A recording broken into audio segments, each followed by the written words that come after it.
Please meet Jane. She has a high-risk pregnancy, and in 24 weeks, she's on bed rest at the hospital, being monitored for her preterm contractions. She doesn't look the happiest. That's in part because it requires technicians and experts to apply these clunky belts on her to monitor her uterine contractions. Another reason Jane is not so happy is because she's worried. In particular, she's worried about what happens after her 10-day stay on bed rest at the hospital. What happens when she's home? If she were to give birth this early, it would be devastating. As an African American woman, she's twice as likely to have a premature birth or to have a stillbirth. So Jane basically has one of two options: stay at the hospital on bed rest, a prisoner to the technology until she gives birth, and then spend the rest of her life paying for the bill, or head home after her 10-day stay and hope for the best. Neither of these two options seems appealing. As I began to think about stories like this and hear about stories like this, I began to ask myself and imagine, is there an alternative? Is there a way that we could have the benefits of high-fidelity monitoring that we get with our trusted partners in the hospital while someone is at home living their daily life? With that in mind, I encouraged people in my research group to partner with some clever material scientists, and all of us came together and brainstormed.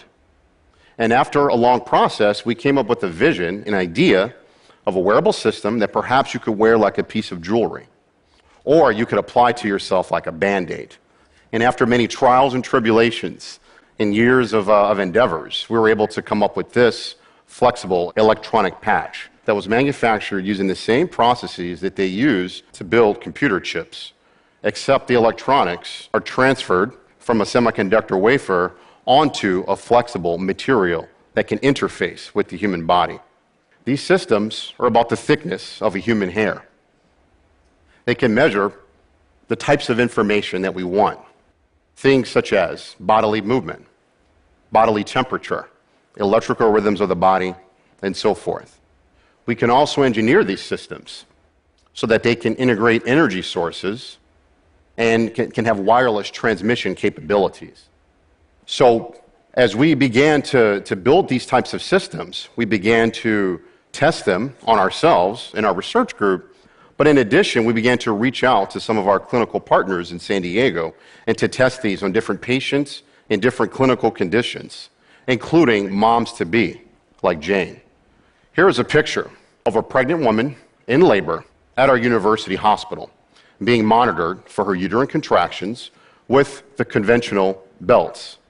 In addition, our flexible electronic patches are there. This picture demonstrates waveforms pertaining to the fetal heart rate, where the red corresponds to what was required with the conventional belts, and the blue corresponds to our estimates using our flexible electronic systems and our algorithms. At this moment, we gave ourselves a big mental high five. Some of the things that we had imagined were beginning to come to fruition, and we were actually seeing this in a clinical context. But there was still a problem. The problem was the way that we manufactured these systems was very inefficient, had low yield, and was very error-prone. In addition, as we talked to some of the nurses in the hospital, they encouraged us to make sure that our electronics worked with typical medical adhesives that are used in a hospital. We had an epiphany and said, wait a minute, rather than just making them work with adhesives, let's integrate them into adhesives. And that could solve our manufacturing problem.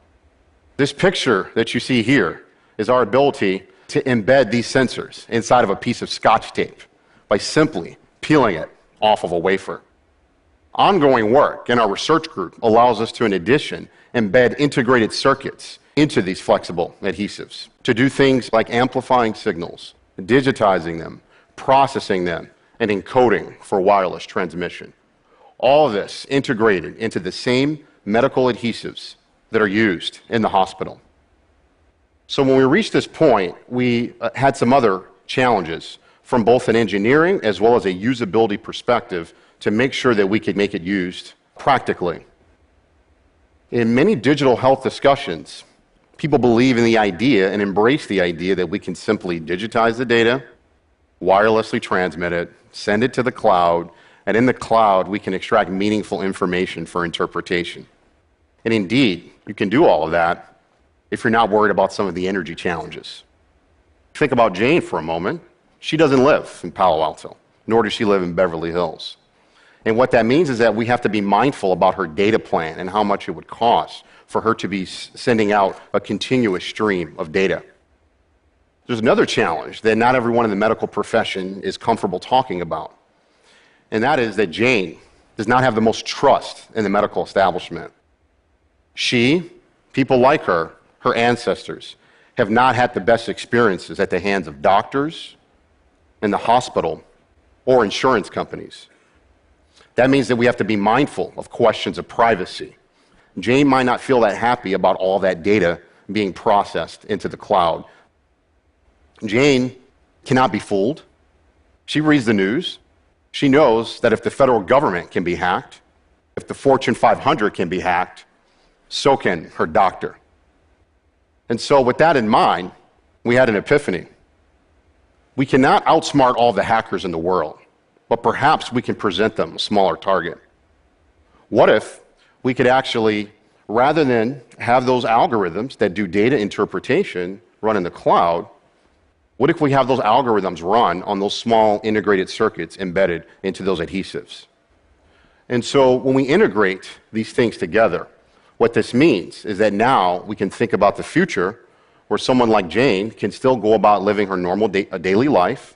She can be monitored. It can be done in a way where she doesn't have to get another job to pay her data plan.